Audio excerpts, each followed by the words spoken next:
Reading the action research project I completed at Penguin District School, which is a small K-12 public school located on Tasmania's northwest coast. The subject of my project was my Year 8 English class, and the focus was on improving student reading to consequently increase student engagement and self-efficacy. Before delving further into the research action project, it is important to provide some contextual information about PDS as a school. PDS is considered to be a relatively small school with 655 students enrolled from kinder to year 12, as depicted by the following bar graph. 211 of these students are enrolled from year 7 to 10. PDS currently has an ICSIA value of 964, which sits below the national average of 1,000. As demonstrated by this graph, a key concern is that 70% of PDS students fall in the bottom two quartiles under the national mean. Similarly, having a look at the highest level of education ascertained by students' parents can help to piece together a picture of PDS. As noted, 30.4% of PDS parents completed a bachelor's degree or higher, and 11% recorded that their highest level of education was year 12 or below. Looking towards a cultural diversity at PDS, 124 students identified as Aboriginal and/or Torres Strait Islander, and there are no EAL students recorded. These various statistics at PDS begin to create a narrative particularly centered around an insular school that has a pervasive culture asserting the uselessness of education and a lack of efficacy and motivation witnessed in classes. Given the socio-economic disadvantage that many students face at PDS, coupled with a trend towards parents' highest education being a trade certificate or apprenticeship, it is no wonder that PDS students have low motivation at school and don't prioritize their education. As a result, literacy has taken a hit, with the school falling below the national average in NAPLAN and PAT data. However, to understand the intricacies and complexities faced with this action research project, it is important to provide some context about the Year 8 class that this lesson sequence was devised for. There was a reshuffling in the class structure, with originally there being 26 students and then that changing to 18 students. It is important to note that 6 of these students are on learning plans, and 3 of them require tiers 2 and 3 supports. It is also important to know that the mid-year ACF results for this class for English showed that um, the most common grade on the 9-point scale was a standard low, which is a 4, with 5 students achieving this. And then there were only 4 students that sat below that standard average at a mid-year stage. The third piece of data is the PAT reading test scores from 2023. And even though there are some issues with using PAT testing as a standardized testing and things like that, it is important to know that it does give a picture of just the diversity that occurs in this class, with 4 students sitting below 20, which is labeled as approaching, and then there's 4 students above 80, and that's considered well above. If we compare these to our NAPLAN test results from 2023, we can see that there's a similar pattern, with 4 students getting an exceeding score and 3 students are at a developing stage. Finally, it is important to note that there's an 87% attendance rate for this class, with 1 student missing 13 lessons. I also conducted a student survey to collate responses around student reading in this class. And the ESL teacher from 2023 noticed with this cohort a big disparity in their DIBELS testing, which is why this survey was important. So as seen from the above charts, it is concerning that 9 students identified that they are sometimes or almost never engaged in our class. Whilst it is good that 13 students noted that they can read both simple and complex text with mostly familiar language, it is problematic that 10 students identified that they do not do any reading outside of school. In response to the question, do you see English as an important subject to learn, why or why not, there were 10 students that clearly stated they did not see the relevance or importance of English, which also feeds into the disengaged behaviours. The 3 quotes that are now on the screen are just an example of responses from students, and it is clear that the students are practically minded and only value subjects and learning that they consider to have an immediate impact on their current lives and future profession. As previously mentioned, there is 1 Tier 3 student in the class who requires constant one-on-one support from a TA. But what does this actually look like? Well, we can break it down looking at the literacy learning progression established by ACARA to see that this student sits on level 2 at the moment. So this student can answer simple literal questions about a text that is read by a proficient reader, and they can also repeat fragments of a text. But this student is unable to read complex text, and her learning plan goal is just to know the 50 most common English words. The student is developing their ability to expand on answers and use a small range of vocabulary. There are also some tier 2 students in this class, but some other students slot into this level 3 as well. So they are able to make simple and literal statements and questions about a text, but they struggle to access text by themselves, needing help with tracking and fluency. On the other end of the spectrum, we have some students falling into the level 9 of the progression, and they are able to read complex texts and make inferences in these texts. They're also able to evaluate language features and aesthetic features in text and link these to the author's purpose.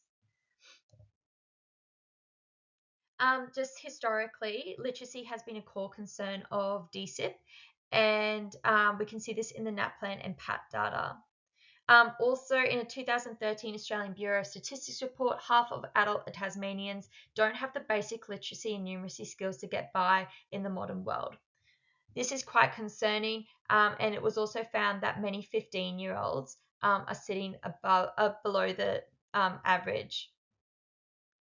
So in 2014, to try and fix this, Tasmanian state government implemented a statewide policy to improve Year 12 retention and attainment rates by extending most high schools through to Year 11 and 12.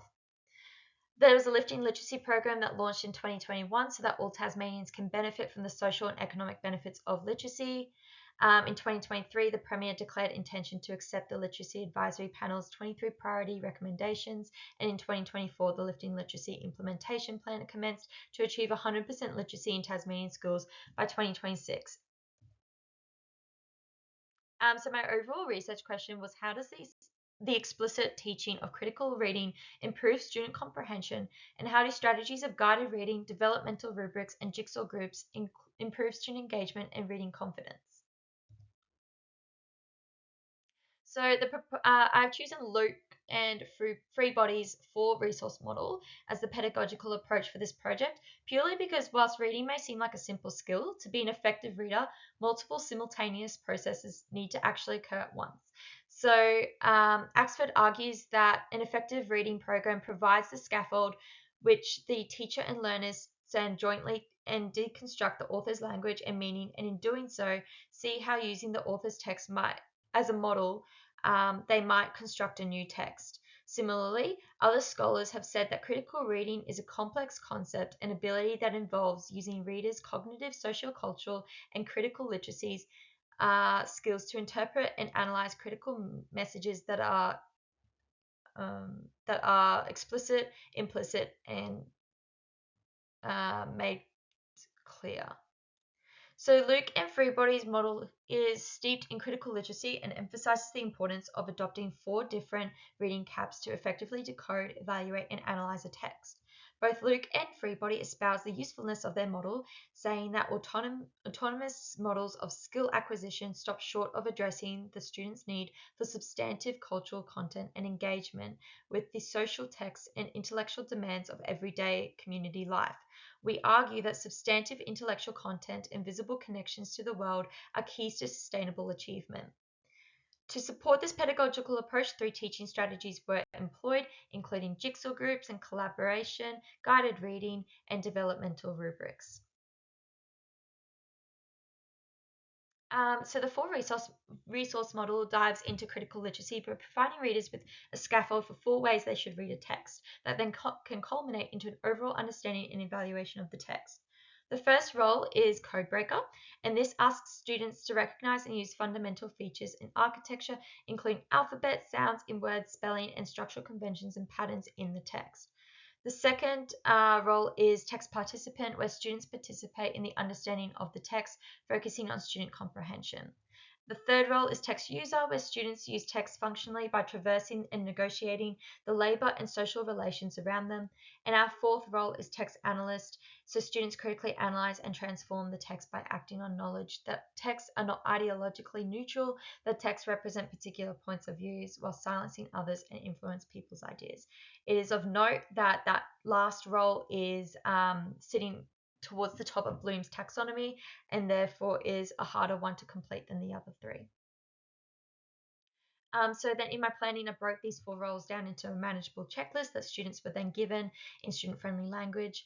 And this allowed them to track their own progress, but also helped prompt them for what they needed to do while they were reading. So developmental rubrics heavily rely on using a taxonomy of learning. In this case, I use Bloom's taxonomy of higher order thinking, in which you can use the curriculum to guide developmental teaching, as learning and teaching, and for support to help identify where students are at in their learning and what comes next.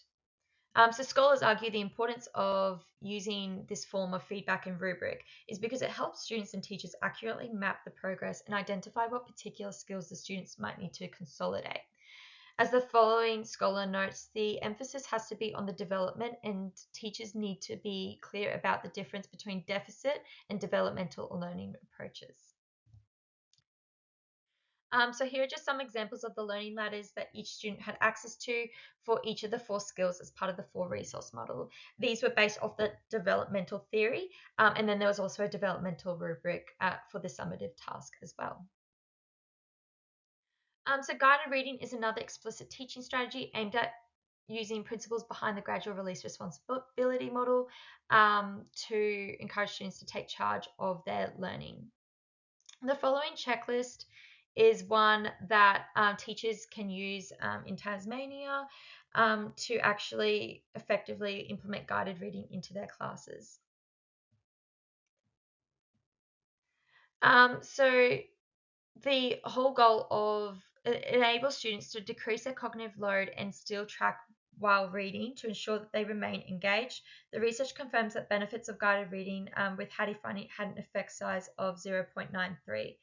What is really important about guided reading is that in my class I had students working in ability groups of 3 people, and then I could split the text up that they were then reading so that each student were reading different segments and I could then hear them modeling their reading.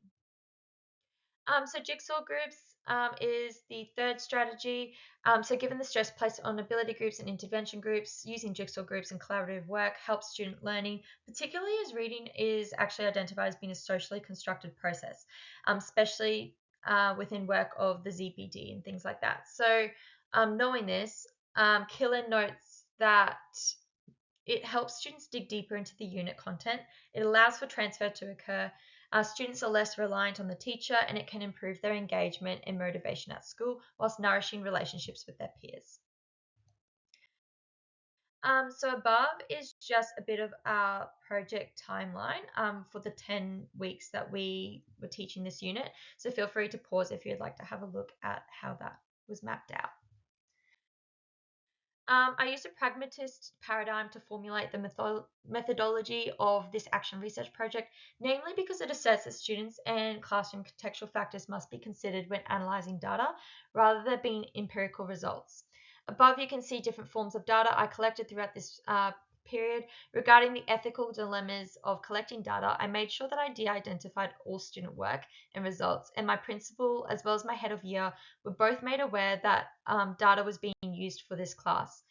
I also sent home a letter to parents, and students were also made aware that their data was being used but de-identified. At the beginning of the unit, I collected some preliminary data, including the diagnostic test results, student survey results, and the literacy growth teacher observations. So the diagnostic test results saw that most students achieved, recalled roughly about 40% of the content from previous units, which helped me identify where we needed to revisit some content. The literacy growth teachers, that graph just shows what groups these students were placed into for their reading. So 4 students were placed in the highest group, which was group 7, and 1 student was placed in that lowest group, which is group 1. Some mid-year unit pieces of data were collected, such as clipboard data, where students' names were listed, and then various indicators, such as whether the student was able to read aloud in the lesson or participate in class discussions. This clipboard data was done at least once a week to just keep track of student progress. There was also the formative assessment piece where I mapped on a graph where the students sat in terms of the different levels of the 4 resource models. So as you can see, there was a wide range with many students still stuck on Codebreaker and text user levels. So I used this data to then help fill some gaps and provide further intervention to those students, as well as further scaffolds to help them progress to that higher level. To assess the overall impact of the action project, there were 5 SMART goals I devised. These are listed on the screen now, but I will revisit them individually in a moment. Alrighty, so goal number 1 is class-based, and it was that 50% of students will achieve the highest skill level for Codebreaker, text participant, text user, and text analyst. This was a highly ambitious goal, particularly given that Luke and Freebody's model stresses the increase in skill from Codebreaker through to text analyst. So meaning that it's naturally harder for students to actually achieve that text analyst goal. If we have a look at the results for this unit at the end, we can see that 55% of students achieved Codebreaker, about 28% achieved text participant, 39% for text user, and about 17% for text analyst. So that's to get that highest possible skill. A limitation for using this data is that it doesn't actually show where the students started from at the beginning of the unit. I only did this for the mid-unit and then at the end of the unit. So for next time, it would be better if I had started with the diagnostic by splitting the diagnostic into these skills so I could see where the students actually started at, because that might be a better way to map progress rather than an end goal. It is also important to note that Luke and Freebody note that this is a reading program that would typically happen over the course of at least a year, if not years. So trying to do it in a 10-week period was quite challenging.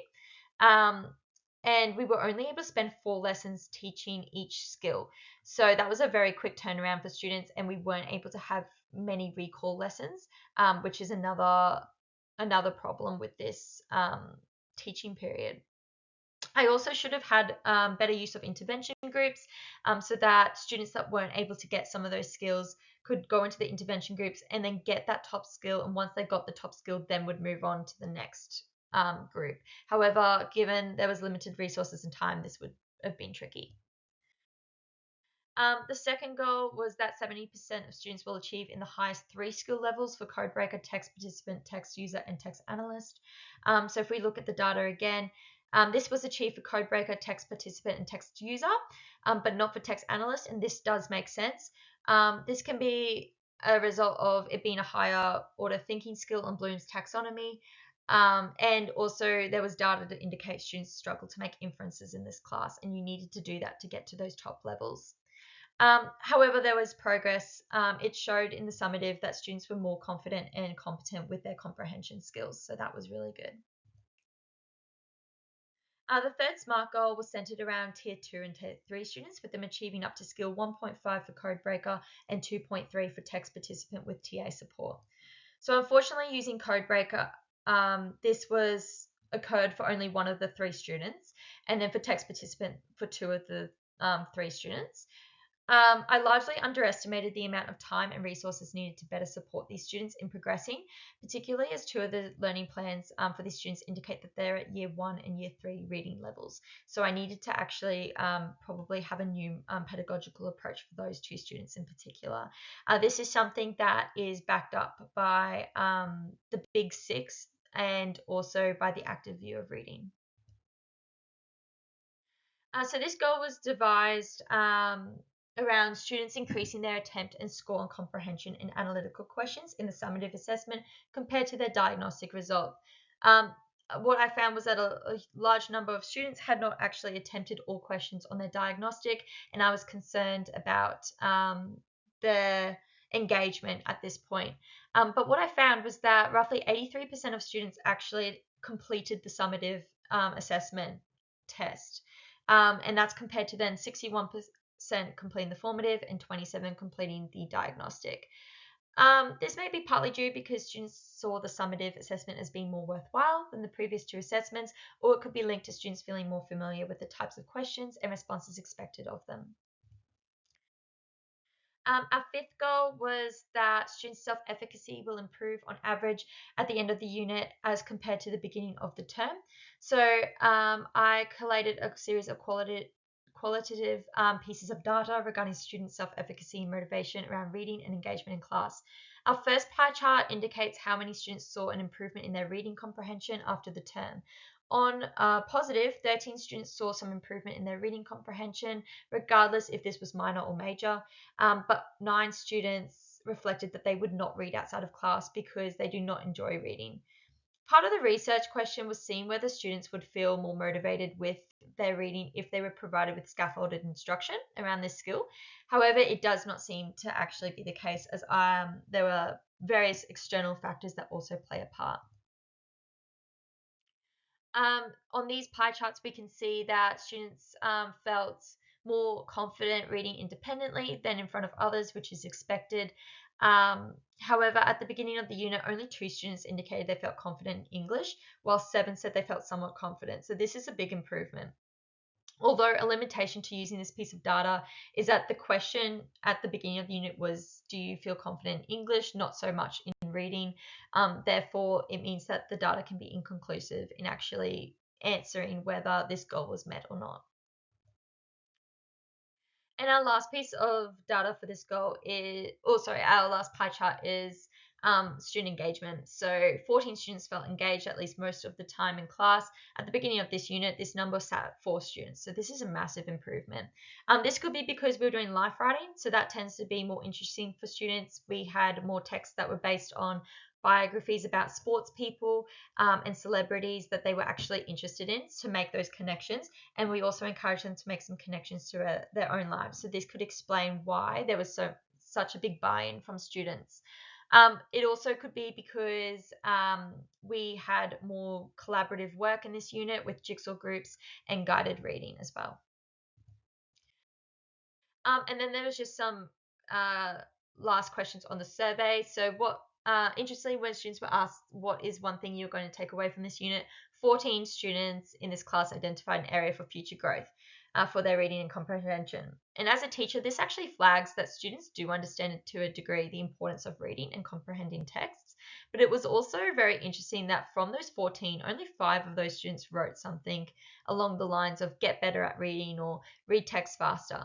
The other 9 students actually focused on specific areas of growth, such as working on reading between the lines or to find hidden messages or read small bits of to better understand it and Google any new words.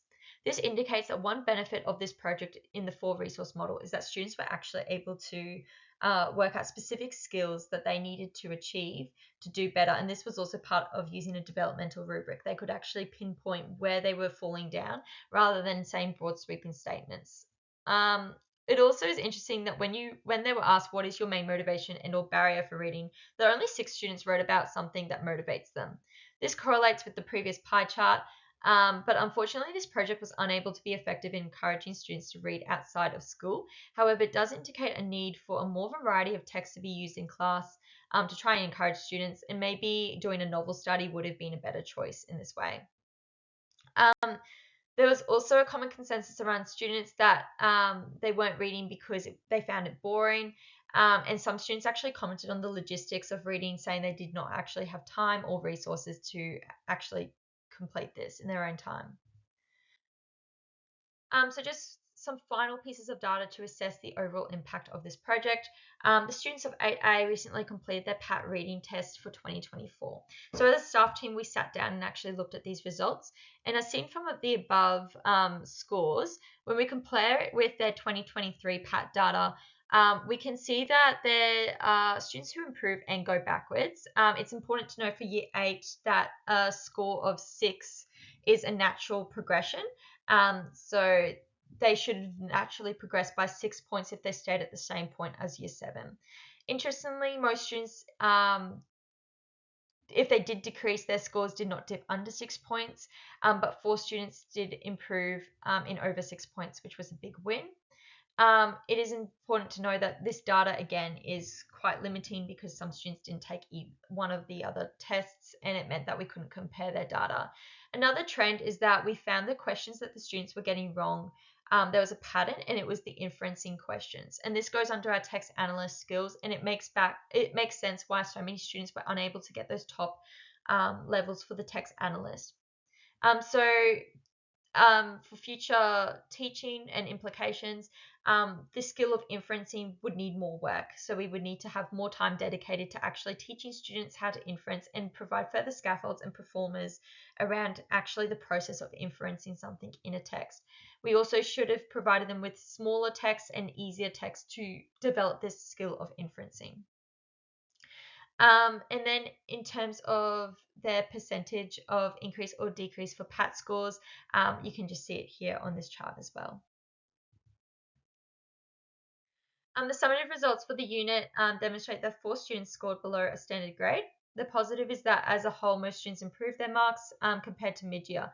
This may have something to do with specific and largely scaffolded intervention approaches, as well as picking a unit that students tend to like more and could be tailored more to their interests. Also having collaborative group work, developmental rubrics, and reading approaches to improve their grades could have been another factor as well. Overall, this action research project had multiple strengths, particularly relating to clear student growth with foundational comprehension and reading skills. However, there were also many downfalls, mainly stemming from the fact that this action research project was very ambitious with the goals I set out to achieve and potentially unrealistic expectation of dramatically improving student reading over the course of 10 weeks. When devising this project, I struggled to anticipate and plan for student understanding and the way that some students reaching that text analyst level was just not achievable for them at that point in time. I needed to anticipate the limited resources I had access to with one TA, but that one TA was working mainly with our tier 3 student.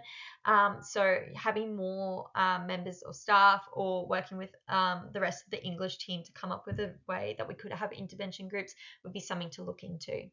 After conducting further research, I discovered that the 4-resource model of reading, whilst beneficial, was difficult to teach on a whole class scale. So what would have been better is actually using Duke and Cartwright's model of active view of reading, which is more largely aligned to the reading motivation and engagement aspects to ensure the active participation in the process of reading and the interaction with texts. Similarly, focusing purely on reading through a novel study would have been a much better choice because of the continuity of reading, and also it would boost student engagement more so than having a constant change of different texts. Also, not focusing on persuasive devices would have been very helpful too. Ultimately, this was a learning opportunity for me as a pre-service teacher to realize the impact I can have in the classroom and an appreciation for the ongoing self-reflection needed to be an effective teacher and leader. Thank you so much for listening, and I am so sorry I went over time.